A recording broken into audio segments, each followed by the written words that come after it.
titingnan po natin today is none other. Magandang araw po. Welcome po dito sa ating mumunting channel, lang Lance TV. Guys, pakinggan po natin itong opinion ng isang abogado, ano. Papakinggan lang po natin kasi wala po tayong karapatan na mag-comment sa mga komento niya kasi abogado po yan. Expert po yan eh. Once naging abogado ka, siyempre pinag-aralan niya ng ilang taon, di ba? Bago mo sa yung mga sasabihin mo, bago mo ipaliwanag, pinag-aaralan mo muna yan, di ba, yung mga batas. Kaya ito, pakinggan po natin si Attorney Niel. Attorney Niel, pasensya na po, gagamitin natin yung video mo. Okay. Ito po yung tungkol po doon sa pag-aresto ng mga otoridad kay dating Pangulong Duterte, ano, kung mayroon bang nalabag na batas. Wala. Ito po, diretso na tayo. Pakinggan po natin si Attorney Niel. But still, the Rome Statute pa rin po. Specifically, Article 59 po ng Rome Statute. So, may kita po kasi natin dito, Article 59, nakalagay po dyan, arrest proceedings in the custodial state. Okay, so ano po ba ang procedure according sa Rome Statute? When a person is arrested, he shall be brought promptly before the competent judicial authority. Okay, so take note po a person, pag inaresto, dapat siyang dalhin agad sa competent judicial authority. Ngayon, ang next question, anong competent judicial authority yung kailangan dalhin yung taong isang arestado? Nakalagay din po yan dito, which states here, in the custodial state. Okay, ang ibig sabihin po ng custodial state, yan po yung bansa kung sino yung may custody nung akusado. Okay, tapos ang next pong gagawin dyan, yung competent judicial authority shall now determine in accordance with the law of that state, kung unang-una, letter A, whether or not the warrant applies to that person. Okay, pangalawa, letter B, whether the person has been arrested in accordance with the proper process. Okay, and letter C, whether or not the person's rights have been respected. Okay, so makita po natin, Article 59 of the Rome Statute is very clear po. When a person is arrested, dapat agad siya promptly dalhin sa competent judicial authority of the custodial state. Tapos yung competent judicial authority na yun, or yung mga courts po, has to determine kung nasunod ba yung A, B, and C na binanggit ko. Okay, so ngayon, ang next po natin kailangan tingnan is ano ba ang nangyari sa pag-arrest or yung proseso ng pag-arrest kay FPRRD. Okay, so bago po tayo pumunta dun sa A, B, and C, yung una po talaga natin kailangan i-determine is whether or not FPRRD. Ayan po, habang nagpapaliwanag si Attorney Niel, ano, siguro ang daming lumabas na mga video, nakikita natin kung paano nila hinuli si Tatay Digong, ano. Kayo na pong bahala mag timbang-timbang kung talaga bang nasunod itong pinapaliwanag niya o hindi. Ayan, kayo na pong bahala mag-judge, ano. Was brought promptly to competent judicial authority of the custodial state. So, I'm assuming, alam nyo naman po siguro yung sagot, diba? Dami naman pong videos lumalabas kung ano yung procedure nangyari. Pero anyway, briefly i-discuss ko kung ano yung personal observations ko po based on all the videos I've seen and all the news articles I've read yesterday. So, nangyari po sa FPRRD, he arrived from Hong Kong, tapos pagdating po niya sa Hong Kong, ano ginawa? Hinuli agad siya dun pa lang sa airport, tapos diretso dinala siya sa Villamor Air Base. So, ang question dyan, is the Villamor Air Base a competent judicial authority? Okay, so that is very self-explanatory. I am sure a reasonable person would be able to answer that himself. Okay, so doon pala po makikita natin, FPRRD was not brought before a competent judicial authority. So from the very foundation of this requirement po, medyo may problema na agad. Okay, pero anyway, discuss pa rin natin yung A, B, and C kung meron bang lapses din doon. So sa letter E, based doon sa pinakitang warrant of arrest ni General Torre, nakapangalan naman doon Rodrigo Roa Duterte, so it appears that the warrant applies to FPRRD. Ngayon, yung next dito is whether or not the person has been arrested in accordance with the proper process. Okay, so one of the most common questions po na nakikita ko dito is kung pwede ba daw yung soft copy lang na warrant of arrest. So sa rules of procedure po natin, sa rules of criminal procedure po natin, nakalagay naman dyan na hindi naman kailangan talaga na physically hawak-hawak talaga ng arresting officer yung warrant pag aresto. Ang required lang po dyan is pag humingi po ng kopya yung akusado, dapat within a reasonable time mabigyan siya nung copy. Okay, so doon po medyo tama naman yung ginawa nila General Torre na kahit soft copy lang yung ginamit pag-serve sa kanya. However, General Torre has to be reminded of the second portion, which is that dapat pag humingi po yung akusado, within a reasonable time, mabigyan po siya ng kopya ng warrant. So, ngayon, di ko po alam kung nabigyan ba si FPRRD within a reasonable time ng kopya because medyo magulo pa po lahat ng actual happenings in the process po ng arrest, okay? So, yung next question naman po natin dito, whether or not the person's rights have been respected. So, ito po, medyo magulo pa din yung facts talaga. May nababasa ako na at the time of arrest, wala daw pong abogado si FPRRD. So, one of the rights po kasi of a person who is being arrested is that he must have a lawyer present of his choice. So, kung totoong wala talaga siyang abogado, din doon po posibleng nagkaroon na ng lapses, okay? Yung pinaka-clear na nakita ko pong isang lapse is yung sinasabi ni FPRRD or nire-request po niya na naantayin daw si Vice President Sara Duterte dumating. Tapos sabi niya, my daughter is my lawyer. Pero sabi ni General Torre is that hindi daw pwede na maantay. So, doon pa lang makita din po natin that can be considered as a lapse since hindi po inalaw yung akusado dito na antayin yung counsel of his choice which is his daughter, Vice President Sara Duterte. Okay, however, this situation po can be countered considering nandun naman si former Executive Secretary Medialdia and I believe Attorney Martin. Guys, huwag kalimutang i-subscribe ang channel natin at i-like ang mga video natin, okay? Maraming salamat!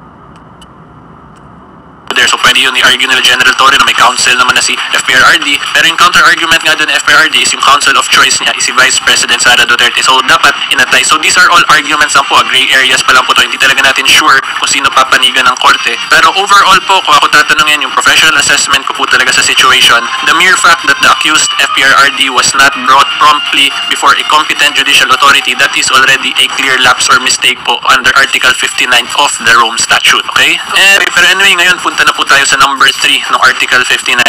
So dito po nakalagay is that the person arrested shall have the right to apply to the competent authority in the custodial state for interim release pending surrender. Okay? So yung surrender po dito, hindi po to surrender ni FPRRD sa police force natin. This is surrender of the accused to the International Criminal Court. Yan po yung surrender dito. Ito pong number 3, ang pinaka main point po dito, pag yung isa pong akusado sa ICC case na aresto na ng custodial state, meron po siyang right to apply to the competent authority for an interim release. So ito pong interim release, this is more or less similar po to the right to bail. So makikita po natin, di ba, sa number 3, meron din po right to apply ng interim release ang isang akusado. So dito po, again, this can already be considered a violation since yun nga, si FPRRD was not brought promptly before a competent judicial authority. Second, he was not also given the right to apply for interim release pending surrender. Take note po, number 3 specifically states the person arrested shall have the right to apply interim release pending surrender. So in short, the word shall means mandatory po yan na may karapatan talaga siya mag-apply ng interim release prior to his surrender dun po sa ICC. Okay?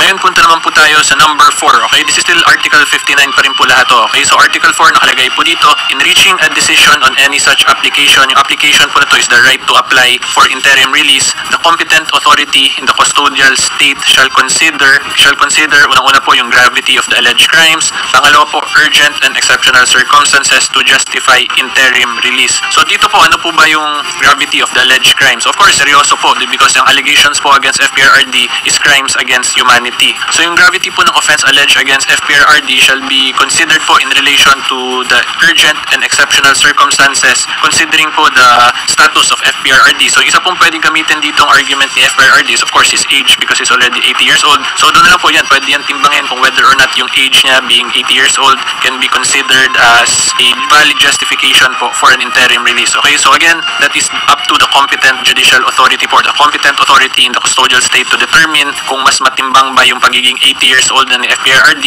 in relation to the crime alleged. And lastly po, number 7 dito nakalagay, once ordered to be surrendered by the custodial state, the person shall be delivered to the court as soon as possible. Okay, so yung court na tinutukoy po dito, hindi na to yung regular courts natin dito sa bansa natin, sa Pilipinas. This is already the ICC, yung tinutukoy. So, ang kailangan po, merong order from the custodial state na iso-surrender na. Therefore, kung makita po natin, it must undergo all these processes, yung mga diniscuss ko po ngayon, para po makagawa ng proper order for surrender yung custodial state dun sa ICC. Okay, so overall po, yung assessment ko po in the implementation ng warrant of arrest against FPRRD, meron pong mga lapses talaga. Kung ako po tatanungin, that is my professional assessment and or observation.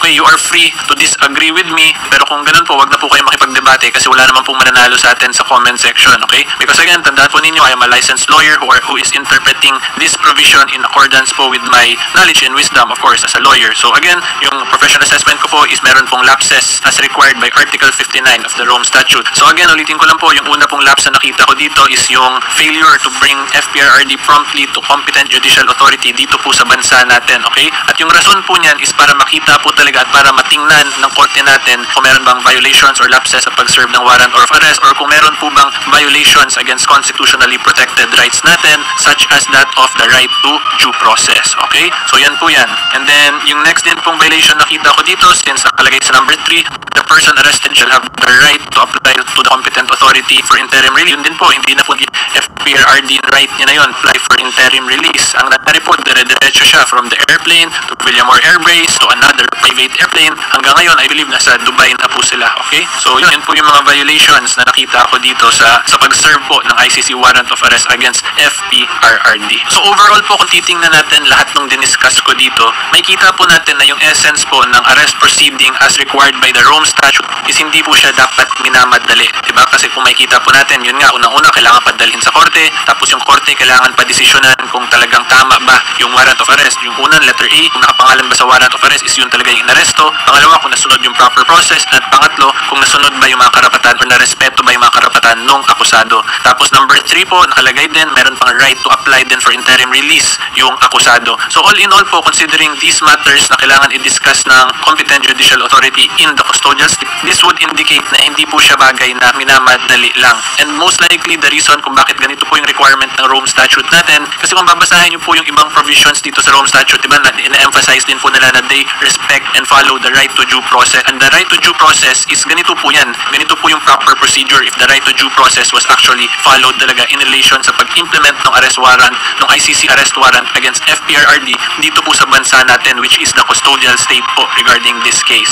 Okay? So klaruhin ko lang po hindi ko po sinasabi na hindi kaya gawin lahat to in one day. Yung point ko lang po, hindi to siya dapat minamadali yung pag-surrender po ng isang akusado sa ICC court. Okay? So again, ulitin ko, I did not say na hindi po to pwede gawin in one day. As long as makomply po to lahat, magawa ng one day, di wala po sanang problema. Kaso yung problema po dito sa case na FPRRD, hindi po lahat nangyari to Wala pong surrender or wala pong bringing promptly to competent judicial authority. Ang nangyari po, dire-diretso, airport, Villamor, airplane, and then lipad. So doon po makita natin na meron ng mga possible arguments and or defenses po si FPRRD regarding po the enforcement or the implementation of the warrant of arrest against his person. Okay? So ngayon, i-discuss ko naman po sa inyo kung ano ba yung mga possible legal consequences po because of all these lapses sa pag-implement and enforce ng warrant of arrest against FPRRD. So ang rason po kung bakit importante na tama yung pag-implement or pag-enforce po ng warrant of arrest sa isang akusado, because in criminal cases po kasi, the court must not only have jurisdiction over the crime or the subject matter of the case, but the court must also have jurisdiction over the person of the accused. Okay? So yung mga nagsasabi po dyan na may jurisdiction na, so tuloy-tuloy na ganyan-ganyan, hindi po yan ganyan. In criminal cases, there are two requirements: jurisdiction over the crime and jurisdiction over the person of the accused. Okay? At yung reason po kung bakit importante na may jurisdiction ang korte in relation to those two aspects is because if a court has no jurisdiction over the person of the accused, hindi po siya makaka-render ng valid judgment against that person, di ba? And the reason kung bakit in-emphasize ko po talaga yung mga procedural lapses sa pag-implement ng warrant of arrest, because one of the ways po for the court to acquire jurisdiction over the person of the accused is via an arrest warrant or via the voluntary surrender po ng isang akusado. Okay? So una-una, may kita po natin, in-explain ko na po, merong mga lapses sa pag-enforce ng arrest warrant. Therefore, ngayon, pwede ma-question ni FPRRD na the jurisdiction over his person was never acquired considering that the arrest warrant was improperly enforced against him. Okay? At yung pangalawa, yung voluntary surrender, very clear naman na si FPRRD did not voluntarily surrender. May mga videos po tayong makita na he's being taken into custody against his own volition. Okay? Yan po yung sinasabi niya dun sa video sa napanood ko. So ngayon, ang next question po natin is kung ano na ngayon yung mga remedies ni FPRRD since dinala na siya sa ICC, di ba? He's on his way there already via airplane. So yung maging remedy po niyan ngayon is of course, pagdating po niya dyan, tutuloy na po yan yung case, and then dun po sa pre-trial conference, pwede naman po yan niya i-raise lahat ng mga legal issues na nakita niya or sa tingin po niya mga defenses niya. So lahat po ng mga diniscuss ko simula kahapon and today, those are all defenses po na pwede i-raise ni FPRRD once andun na po siya sa ICC at mag-start na po talaga yung mga proceedings proper. Okay? Pero unless and until there is a valid decision or resolution on the issues raised by FPRRD, ayan, narinig niya na po ang opinion ng isang abogado. Kayo na pong bahala magtimbang-timbangan kung may nalabag nga ba o wala. Ayan, huwag kalimutan mag-subscribe at i-like ang video natin. Maraming salamat. Bye-bye!